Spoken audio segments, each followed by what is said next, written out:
A ida já foi, meus amigos. Agora só restam os jogos da volta da fase de playoff.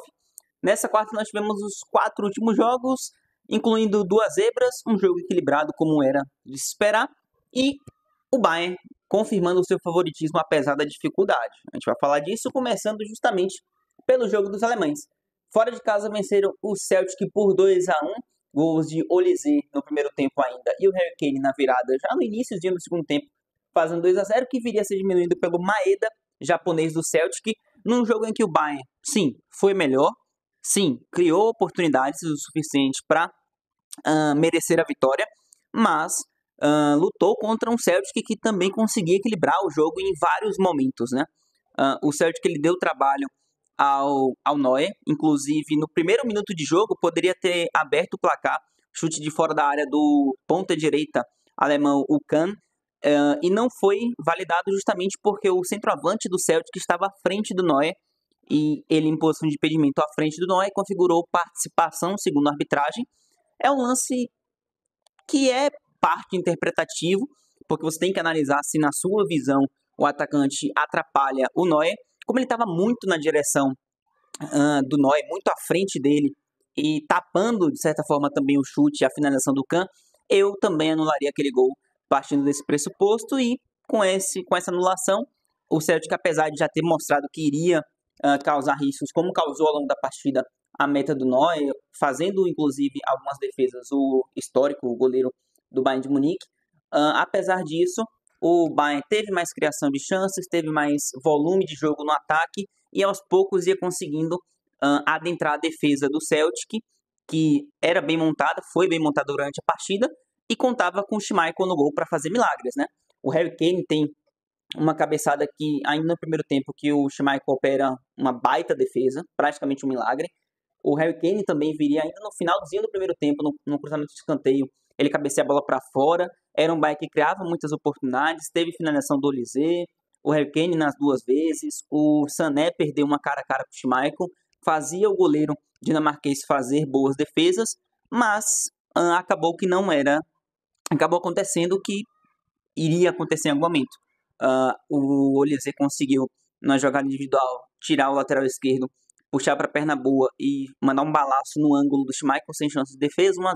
Harry Kane no segundo tempo também com um belo gol, ampliando o marcador para 2-0. O Celtic viria a diminuir, mas no fim a gente teve um Bayern que jogou melhor, que mereceu a vitória, que soube se organizar contra um time que priorizou defender, obviamente tinha que se defender com uma linha em vários momentos baixa, não abdicou de atacar, o Celtic não abdicou de atacar em momento nenhum do jogo, mas ele, pelo desnível de técnico, né, pela qualidade do elenco muito superior do Bayern, ele tinha que fazer esse jogo mais precavido, cauteloso, assim o fez, não conseguiu evitar a derrota e o Bayern garante uma aproximação às oitavas de final, né? O Bayern teve uma campanha de primeira fase abaixo do esperado, se colocou nessa situação e agora, apesar dessa vitória, ainda precisa no mínimo de um empate na Allianz Arena, que deve vir. O Bayern era favorito, confirmou seu favoritismo e eu acredito que vai se classificar sim. Falando de quem não confirmou o favoritismo, a gente pode falar da zebra que foi o Clube Bruges bater a Atalanta na Bélgica. Por mais que estivesse jogando em casa, o Bruges é um time inferior tecnicamente, nível de elenco, do que a Atalanta, e mais do que me chama a atenção não é nem a diferença de nível técnico, porque apesar do Bruges ser um time que se defende bem, um time compacto, um time bem organizado, o que me chama a atenção é que a Atalanta é muito bem treinada pelo Gasperini, é muito bem organizada, é um time que ofereceu trabalho para o Barcelona na reta final da fase de liga. É um time muito difícil de se enfrentar e que sabe se impor, que consegue criar muitas chances de gol, que marca muito em cima, marca muito alto, que sufoca o adversário em alguns momentos e não conseguiu jogar contra o Clube Bruges. Eu vi muita gente reclamando, obviamente, do pênalti no minuto final, porque basicamente decidiu o jogo, um pênalti que também eu não marcaria, apesar do braço ter tocado o rosto do Nilson. O Ien ele já está protegendo a bola, o Ien já está até afastado do centroavante do Bruges, e ele sente o contato no rosto e, obviamente, se aproveita disso, cai no chão. O juiz marca ele em campo, o VAR não chama, o que também para mim é um erro, porque acho que o VAR vai muito da ideia de, ok, houve o contato, o juiz viu o contato, então não vou chamá-lo para isso. Só se não houvesse o contato, o VAR chamaria. O VAR europeu funciona assim. Mas, cara, aquilo não tem intensidade para ser como foi a queda do Nilson. E, pô, o Nilson já não disputa mais a bola, o Nilson já tá assim, nas costas do Rien, ele tá protegendo a bola, ele tá ampliando o espaço dele, ele nem tá vendo o Nilson mais, ele já tá em outro momento já tentando sair jogando. Mas o juiz deu pênalti, não foi revisado pelo VAR. Aliás, foi, né, mas não foi chamado pelo VAR e decidiu a partida. Só que eu não esperava que o Bruges fosse jogar melhor no todo, porque tem o pênalti que, obviamente, é passivo de muita reclamação, mas o Bruges jogou melhor do que a Atalanta durante 60% do tempo. O Bruges soube se defender em relação ao time italiano, apesar de ter tomado o gol quando já vencia com o gol do Jutgla, né? Numa pressão alta do Bruges, cara. O que a Atalanta era esperado a Atalanta fazer contra o Bruges. O primeiro gol foi o Bruges fazendo com a Atalanta, marcando em cima, atrapalhando a saída de bola. O Taubi recupera a bola nessa pressão alta e faz o cruzamento para o Jutgla finalizar. 1-0. A Atalanta viria empatar com o gol de cabeça do Pasalic, né? Na bola aérea. Mas no segundo tempo, ainda assim, era o Bruges que jogava melhor, era o Bruges que conseguia se defender melhor e oferecer também risco ao gol do Rui Patrício, o goleiro da Atalanta. E com essa compactação entre defesa bem armada e atacando, oferecendo riscos, querendo não em momentos pontuais, mas sabendo fazer essa transição em velocidade, conseguindo levar risco ao adversário, o Bruges foi melhor do que a Atalanta e mereceu a vitória, apesar dela ter vindo com o viés de contradição. Mas, no fim, agora a Atalanta tem a missão de vencer na Itália, pelo menos por 1-0 para levar o jogo para a prorrogação. Acho que ainda a Atalanta tem total capacidade de fazer isso. O Gasperini é um técnico muito capaz de fazer isso, apesar das reclamações dele depois do final do jogo, com razão, mas ainda assim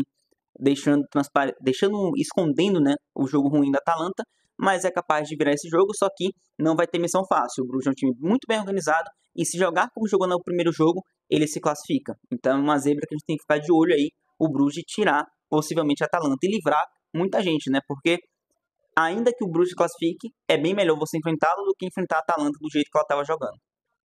Nos outros dois jogos a gente teve o Benfica vencendo o Mônaco por 1-0, gol do Pavlidis no início do segundo tempo. Logo depois o Mônaco é tirado quase que qualquer oportunidade dele empatar o jogo. O Al Musrati é expulso com o segundo amarelo e isso facilita ainda mais o jogo para o Benfica, que podia até ter ampliado a vantagem. É um Benfica que jogou melhor, principalmente depois da expulsão, teve 23 finalizações contra 6 apenas do Mônaco. Faltou precisão para o Benfica e para o Mônaco faltou um pouco de cabeça no lugar, a expulsão atrapalhou muito, era um duelo muito equilibrado, o Mônaco tinha tido chances, o Akliush faz o Trubin fazer uma belíssima defesa no primeiro tempo, o Mônaco criava, era um jogo equilibrado como se esperava que fosse ser. Dois times muito nivelados no papel e que era provável que fosse em campo assim como foi no primeiro tempo. O segundo tempo começa muito a favor do Benfica, tem o gol no início e a expulsão tira qualquer oportunidade do Mônaco, dificulta muito o jogo e facilita para o Benfica levar uma vantagem para Portugal, que pode ser muito decisiva. A vantagem mínima nesse confronto pode classificar porque é muito equilibrado. No quarto e último jogo que a gente tem para citar hoje, a gente tem de falar de Feyenoord 1-0 no Milan. Num show do brasileiro Igor Paixão, que tá aí até na thumbnail do vídeo porque merece, cara. O que o Paixão fez já com 3 minutos fazendo o gol, aproveitando a falha do Manhã, ele tem a personalidade de finalizar de fora da área. O Manhã aceita, jogo com muita chuva, campo molhado atrapalhou o Manhã, mas acabou sendo um frango. O Paixão ele concentrou todas as ações ofensivas do Feyenoord, quase tudo que o Feyenoord tentava era com ele. O Radim Mussat também pelo lado direito foi bem utilizado, mas o Paixão tentou até chute de fora no seu campo, né, quase que do meio campo. O Paixão finalizou e quase fez um golaço no final do primeiro tempo. Tentou muito, colocou bola no travessão, bagunçou com o Kyle Walker. O Walker não achou o Igor Paixão de jeito nenhum. O brasileiro esmirilhou o que pôde pelo lado direito da defesa do Milan, driblava a todo momento, ia para cima com personalidade, com confiança. Fez um belíssimo jogo, poderia ter feito até mais um gol, merecia. O Feyenoord foi muito capaz contra o Milan, consistente defensivamente, atrapalhando muito e não sofrendo quase nenhum risco contra o time do Milan, até que o Milan no final do segundo tempo teve algumas oportunidades, fez o Weilenhauter fazer boas defesas, mas quem merecia a vitória era o Feyenoord. E assim aconteceu. O Feyenoord foi muito melhor no jogo como um todo, foi muito mais consistente defensivamente e foi mais preciso ofensivamente. Merecia até vencer por mais. Se o Milan quisesse classificar, vai ter que melhorar e muito para o segundo jogo. O Jimenez quase não foi encontrado em campo, os pontas e o próprio meia também não foi bem, nem Félix, nem Rafael Leão, nem Pulisic. Ninguém jogou bem no Milan. Milan perdeu porque mereceu perder. E vai ter trabalho para, inclusive, tirar essa vantagem. A vantagem mínima é no San Siro, o Milan é bem forte, mas vai precisar ir bem além da teoria, né? Porque na teoria era melhor time do que o Feyenoord e foi bagunçado no primeiro jogo, vai ter que melhorar muito para o segundo se pensar em classificação. No fim, a gente teve essa ida do playoff da Champions, trazendo o melhor jogo da Champions até aqui, Real Madrid City, times quase se colocando já na fase final, PSG muito bem encaminhado, Dortmund muito bem encaminhado. Acho que o Bayern de Munique também está muito bem encaminhado com a vitória de hoje. E tem duelos equilibrados ainda. Acho que o Mônaco ainda pode brigar com o Benfica. Bruges e Atalanta é jogão para o segundo jogo. Nós temos também Feyenoord de Milan. O Milan também tem total capacidade de buscar. E o último jogo que não lembro agora. Não lembro de jeito nenhum. Mas no fim foi... O visual é esse, né? Tem 3 times praticamente classificados, os outros jogos em aberto. Acho que só Bayern, Dortmund e PSG podem ser considerados já nas oitavas de final. Na minha visão é isso. Comenta aí se você acha que mais alguém já está muito bem encaminhado. E o que é que você achou dessa ida, o que é que você espera para a volta. Os seus 8 classificados? Seria legal de você comentar aí. No mais, muito obrigado por ter assistido. Valeu, tamo junto, até o próximo. Tchau.